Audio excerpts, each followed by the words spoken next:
बंधुओं नमस्कार। कल की वीडियो में आपने सुना कि जो गृहस्थ व्यक्ति हैं उनके लिए मोक्ष धर्म का क्या वर्णन है, और आज भी इस वीडियो में यही आगे चल रहा है।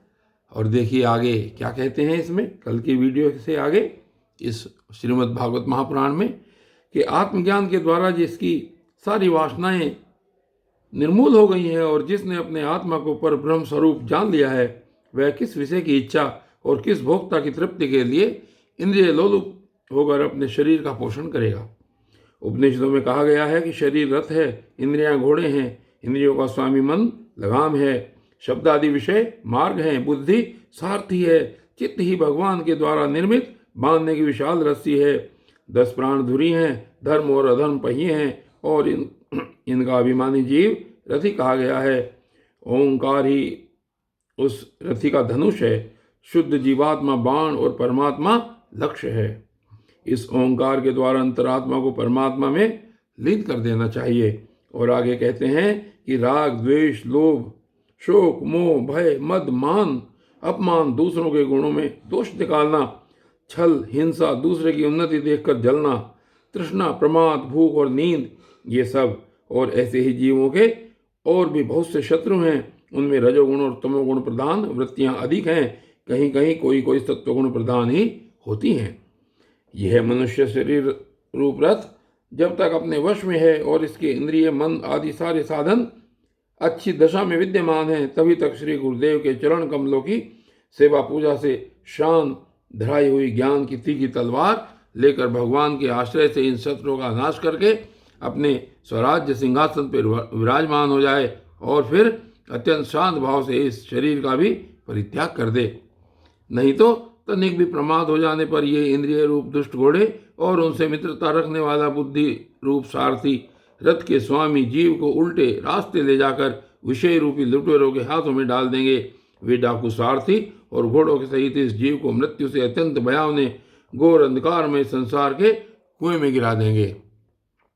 और आगे कहते हैं कि वैदिक कर्म 2 प्रकार के हैं। एक तो वे जो वृत्तियों को उनके विषयों की ओर ले जाते हैं, प्रवृत्ति परक, और दूसरे वे जो वृत्तियों को उनके विषयों की ओर से लौटाकर शांत एवं आत्म साक्षात्कार के योग्य बना देते हैं, निवृत्ति परक। प्रवृत्ति परक कर्म मार्ग से बार बार जन्म मृत्यु की प्राप्ति होती है, और निवृत्ति परक भक्ति मार्ग या ज्ञान मार्ग के द्वारा परमात्मा की प्राप्ति होती है। शेन याग आदि हिंसामय कर्म, अग्निहोत्र दर्श पूर्णमास चातुर्मास्य पशु याग सोमयाग वैश्वदेव बलिहरण आदि द्रव्यमय कर्म इष्ट कहलाते हैं, और देवालय बगीचा कुआं आदि बनवाना तथा प्याऊ आदि लगवाना पूर्त कर्म है।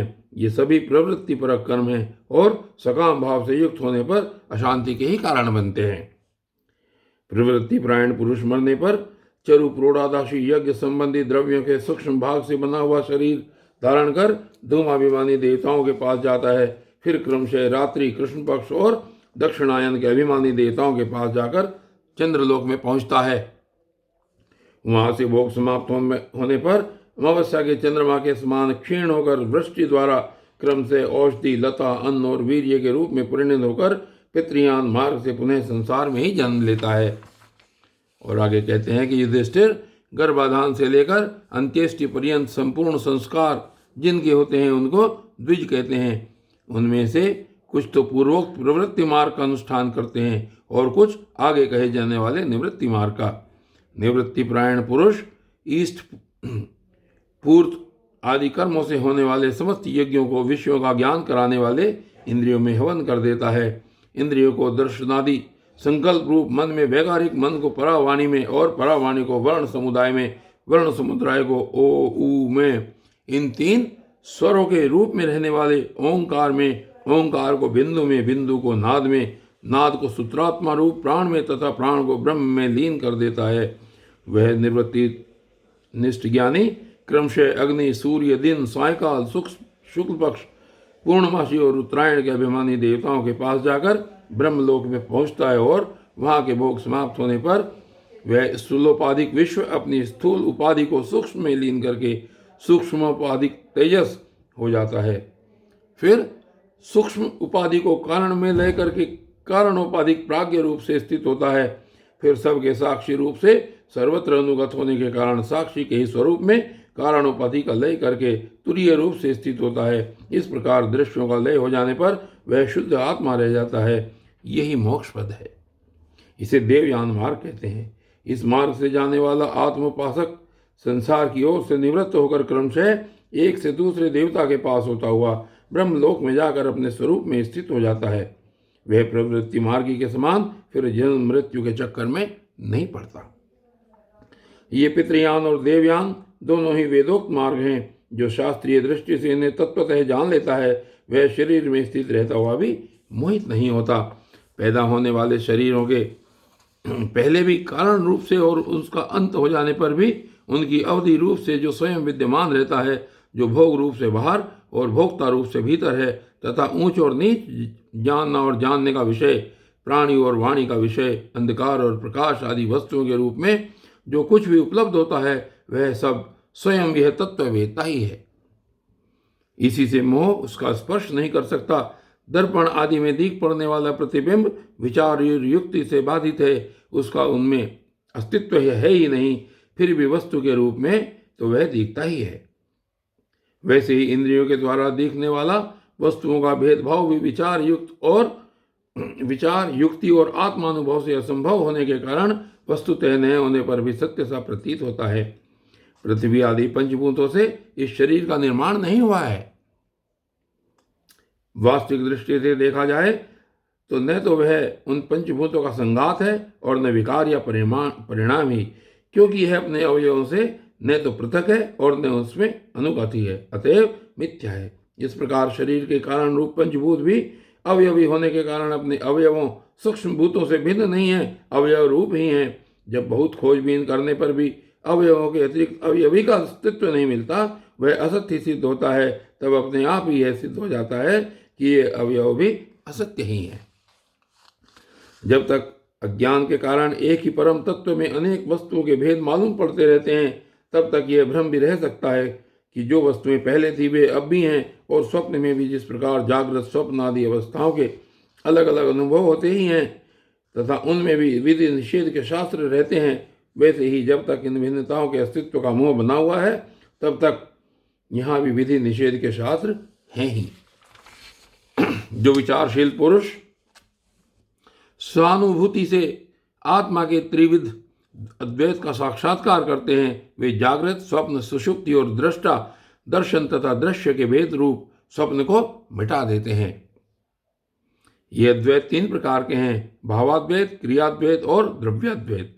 जैसे वस्त्र शुद्ध रूप ही होता है, वैसे ही कार्य भी कारण मात्र ही है, क्योंकि भेद तो वास्तव में है ही नहीं, वास्तव में है नहीं। इस प्रकार सबकी एकांत का विचार भावाद्वैत है। युधिष्ठिर, मन, वाणी और शरीर से होने वाले सब कर्म स्वयं पर ब्रह्म परमात्मा में ही हो रहे हैं, उसी में अध्यस्त हैं।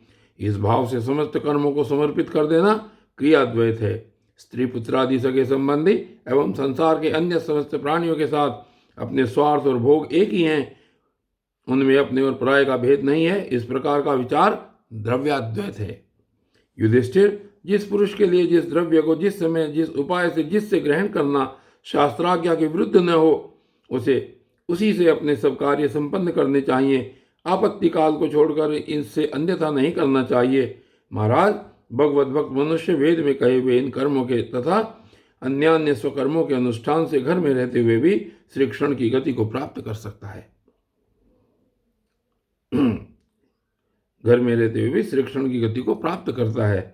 युधिष्ठिर, जैसे तुम अपने स्वामी भगवान श्री कृष्ण की कृपा और सहायता से बड़ी बड़ी कठिन विपत्तियों से पार हो गए हो और उन्हीं के चरण कमलों की सेवा से समस्त भूमंडल को जीतकर तुमने बड़े बड़े राजसूय यज्ञ आदि किए हैं।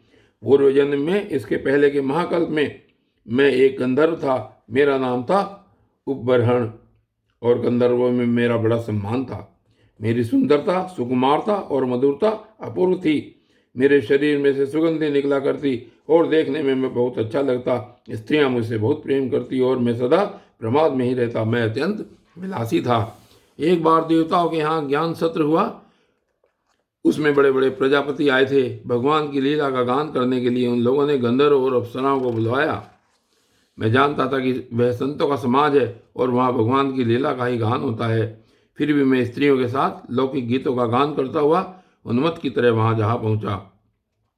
देवताओं ने देखा कि यह तो हम लोगों का अनादर कर रहा है।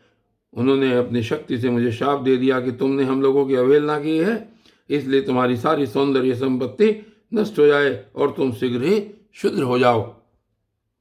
उनके शाप से मैं दासी का पुत्र हुआ, किंतु उस शुद्र जीवन में किए हुए महात्माओं के सत्संग और सेवा शुश्रूषा के प्रभाव से मैं दूसरे जन्म में ब्रह्मा जी का पुत्र हुआ। संतों की अवहेलना और सेवा का यह मेरा प्रत्यक्ष अनुभव है। संत सेवा से ही भगवान प्रसन्न होते हैं। मैंने तुम्हें गृहस्थों का पाप नाशक धर्म बतला दिया। इस धर्म के आचरण से गृहस्थ भी अनायास ही सन्यासियों को मिलने वाला परम पद प्राप्त कर लेता है। युधिष्ठिर, इस मनुष्य लोक में तुम लोगों के भाग्य अत्यंत प्रशंसनीय हैं, क्योंकि तुम्हारे घर में साक्षात पर ब्रह्म परमात्मा मनुष्य का रूप धारण करके गुप्त रूप से निवास करते हैं। और आगे कहते हैं कि इसी से सारे संसार को पवित्र कर देने वाले ऋषि मुनि बार बार उनका दर्शन करने के लिए चारों ओर से तुम्हारे पास आया करते हैं। बड़े बड़े महापुरुष निरंतर जिनको ढूंढते रहते हैं, जो माया के लेस से रहित परम शांत परमानंद अनुभव स्वरूप पर ब्रह्म परमात्मा हैं, वे ही तुम्हारे प्रिय हितैषी मेरे भाई पूज्य आज्ञाकारी गुरु और स्वयं आत्मा श्री कृष्ण है। शंकर ब्रह्म आदि भी अपनी सारी बुद्धि लगाकर वे यह हैं, इस रूप में उनका वर्णन नहीं कर सके। फिर हम तो कर ही कैसे सकते हैं। हम मौन भक्ति और संयम के द्वारा ही उनकी पूजा करते हैं। कृपया हमारी यह पूजा स्वीकार करके भक्त वत्सल भगवान हम पर प्रसन्न हों।